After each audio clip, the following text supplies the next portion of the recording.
বিসমিল্লাহির রহমানির রহিম। আসসালামু আলাইকুম। সবাই কেমন আছেন? আমি আফরিন, আলহামদুলিল্লাহ অনেক ভালো আছি। যে যেখান থেকে আমার ভিডিওটা দেখছেন, কাছে বা দূরে, দেশে বা দেশের বাইরে, সবাইকে জানাচ্ছি আন্তরিকভাবে শুভেচ্ছা এবং অভিনন্দন। আজকে আমি আপনাদের সাথে শেয়ার করব রাজকীয় পায়েস। নবাবী আমলে যে পায়েসগুলো হতো, আমি সেই রকম ধরনের একটা পায়েস আপনাদের সাথে শেয়ার করব। তো এখানে আমি 2 লিটার দুধ 1 লিটার করে নিয়েছি। আর দুধের ফিটনেসটা দেখে আপনারা বুঝতে পারছেন দুধটা কতটা ঘন আর কতটা ক্রিমি হয়েছে। আপনারা যেহেতু রাজকীয় পায়েস বলেছি, সেই ক্ষেত্রে একটু সব কিছু একটু বেশি বেশি পড়বে, এটাই স্বাভাবিক। তো আমি এখানে 2 ছটাকের মতো চাল দিয়েছি। 2 ছটাক যদি আপনারা কেউ বুঝতে না পারেন, সেই ক্ষেত্রে আমি আপনাদের বলে দিচ্ছি, জাস্ট মোট দিয়ে 2 মোট দিয়েছি। এটা 2 ছটাক মানে হয়েছে। আমি মেপে চালটা দিয়ে সুন্দর করে ধুয়ে ভিজিয়ে রেখেছিলাম, সে চালটা দিয়েছি। আমি এই দুধেই চালটা ফুটিয়ে নেব। অনেকে হয়তো পানি দিয়ে মানে পায়েসটা ফুটিয়ে নেয়, কিন্তু আমি বরাবরই দুধে সবসময়ের জন্য পায়েসটা ফুটিয়ে নেওয়ার চেষ্টা করি। তো এখানে আমি মশলার মধ্যে দিয়েছি 2টা তেজপাতা চিড়ে, আর এখানে 4টার মতো এলাচ, আর 1 চিমটির মতো এলাচ গুঁড়ো। তো আপনারা আমার মাঝে মাঝেই কিছু কিছু ভিডিওতে দেখবেন, কিছু কিছু আমি এখানে স্বাদ মতো লবণটা দিয়ে দিলাম। আমার আম্মু বলে মিষ্টি খাবারগুলোতে একটু লবণ দিলে মিষ্টিটা নাকি একটু গাঢ় হয়, আর মিষ্টির পরিমাণটা নাকি আরও অনেক সুন্দর হয়, খেতে নাকি অনেক মজা লাগে। তাই আমি সব মিষ্টি খাবারগুলোতে একটু স্বাদ মতো লবণ দিয়ে থাকি। আপনারা চাইলে স্কিপ করতে পারেন, কেউ যদি পছন্দ না করে থাকেন তো।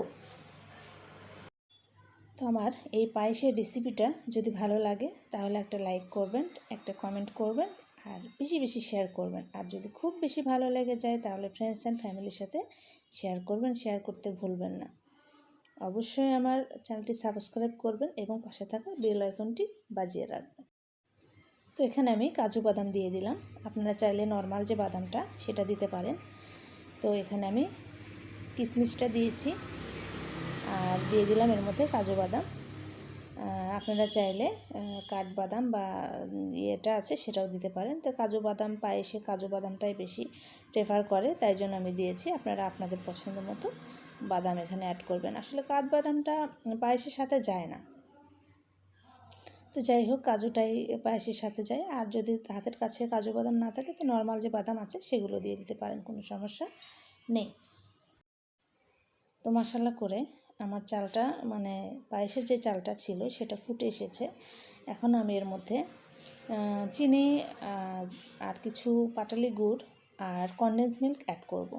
তার সাথে গুড়, যেহেতু এটা রাজকীয় পায়েস, সেই ক্ষেত্রে এটা এরকম করে অ্যাড করব।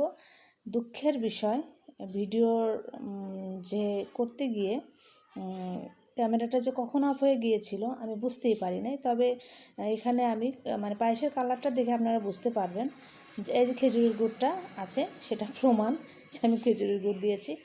আর এখানে আপনারা পায়েসের ঘনত্ব দেখে বুঝতে পারবেন যে কনডেন্স মিল্ক দিয়েছি। আর এই যে গুঁড়ো দুধগুলো যে দিয়েছি সেটা আমি গুলে দেই নাই, আর দলা দলা মতো লেগেই আছে। আর একটু মিষ্টিটা আমার কাছে একটু কম মনে হয়েছিল, কনডেন্স মিল্কের যে মিষ্টি সেটা দেওয়ার পরে মনে হয়েছিল যে, আর দুধের গুড়টা দিয়েছিলাম জাস্ট একটু কালারের জন্য, একটু সেন্টের জন্য আর একটু কালারের জন্য, ব্যাস এতটুকুই। তো আমি মুখে বলে দিলাম, পায়েস তো নর্মালি মিষ্টি ছাড়া হবে না। আসলে এটা নতুন কিছু নয়, আমার এটা পুরাতন ইতিহাস। আমি রান্না করতে আসলে কিছু না কিছু মিস করব, সেটা আমাকে মুখে বলে দিতে হয়।